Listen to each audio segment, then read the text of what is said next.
নমস্কার বন্ধুরা, আমি সুমি দে। আমাদের বাঙালি রান্নাঘরে আপনাদের স্বাগত। আজ আমি আপনাদের পুঁটি মাছের আম দিয়ে টক করে দেখাবো। তাহলে এই জন্য আমি নিয়েছি 150 গ্রাম মতো পুঁটি মাছ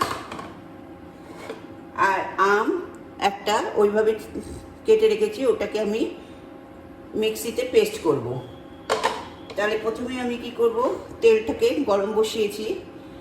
এইবার আমি পুঁটি মাছগুলো ভাজতে দেব।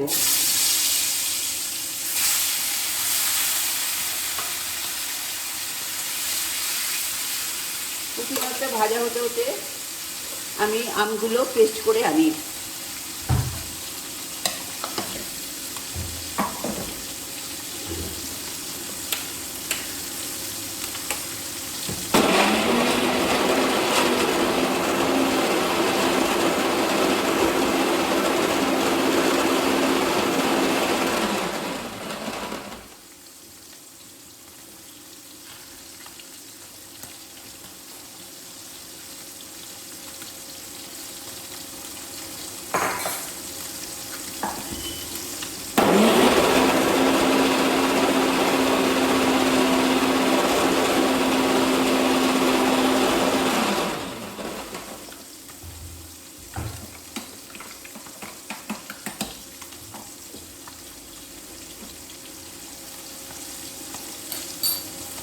তাহলে আমার আমের পেস্ট রেডি।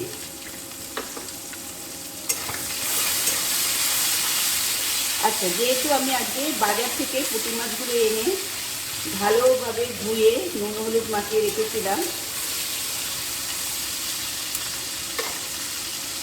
ওই জন্য এটা বেশি ভাজার দরকার নেই, আর বেশি ভাজলে মাছের টেস্ট কমে যায়।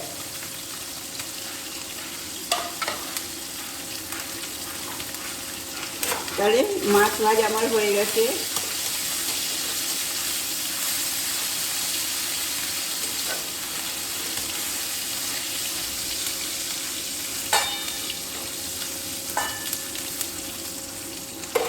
দেখুন, মাছ ভাজা আমার হয়ে গেছে।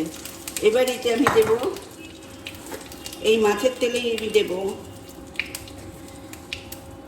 রাঁধুনি ফোড়ন 1 টিস্পুনেরও কম, মানে 1/4 টিস্পুন। আর দেব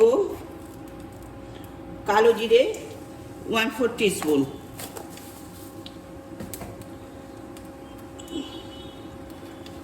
এবার দেব হলুদ 1/2 টিস্পুন, নুন 1 টিস্পুন।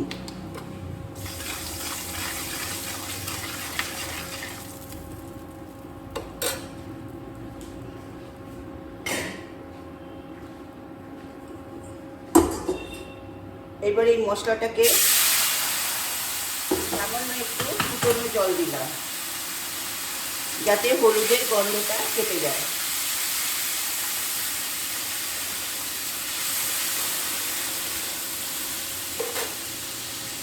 এবার এতে আমি দেব কাঁচা আমের পেস্টটা।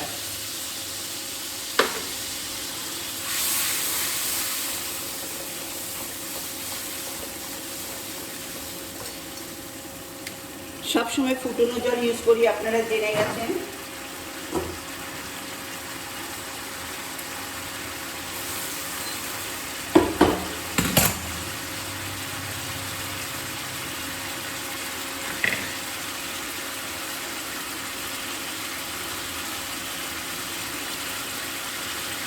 এই কাঁচা আমের মধ্যে ফুটনো জলটা একটু দিয়ে এটাকে ধুয়ে নিলাম।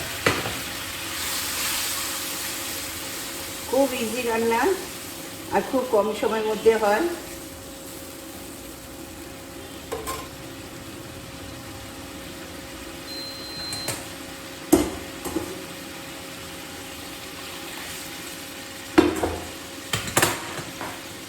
ব্যাস, এবার আমি এতে পুঁটি মাছগুলো ছেড়ে দেব।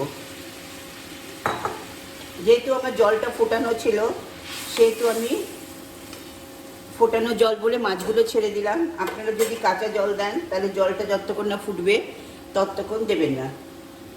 তাহলে এইবার আমার রান্না শেষ। আমার রান্না যদি আপনাদের ভালো লাগে প্লিজ আমাদের বাঙালি রান্নাঘর চ্যানেলকে সাবস্ক্রাইব করবেন আর পাশে থাকা বেল বটনে ক্লিক করবেন, তাহলে আমাদের সমস্ত রেসিপি আপনার ফোনের নোটিফিকেশনে পৌঁছে যাবে। আর অবশ্যই লাইক কমেন্ট করবেন, বন্ধুদের মধ্যে শেয়ার করতে ভুলবেন না। আচ্ছা, এতে আমরা এখনও লঙ্কাটা দিইনি। লঙ্কাটা এই কারণে দিইনি, আগে দিলে কাঁচা আমের সাথে ওটা যেত না, ওই জন্যে এক কাঁচা আমের সাথে বেটে দেবেন অথবা পরে দেবেন। তাহলে পরে আমি দিচ্ছি 1 টিস্পুন কাঁচা লঙ্কা বাটা।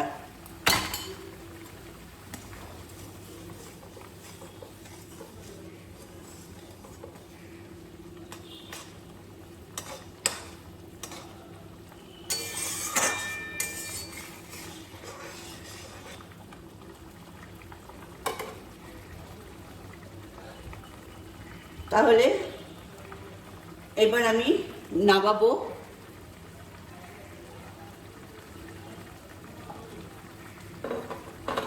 যেহেতু এটা পুঁটি মাছের টক, সেহেতু আমি একটু ঝোলটা বেশি রাখলাম। আপনারা ইচ্ছে করলেও কমাতে পারেন। দেখুন ফুটে গেছে, আর মাছটা ভাজাও ছিল, আর মাছটা সেদ্ধও হয়ে আছে। তাহলে গ্যাসটা অফ করলাম।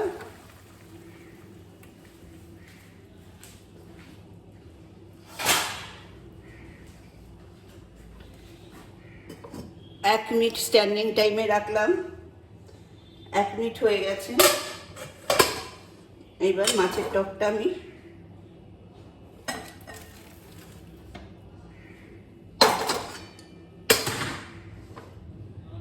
দেখুন, আমার পুঁটি মাছের টক রেডি। তাহলে আজ আসি, নমস্কার।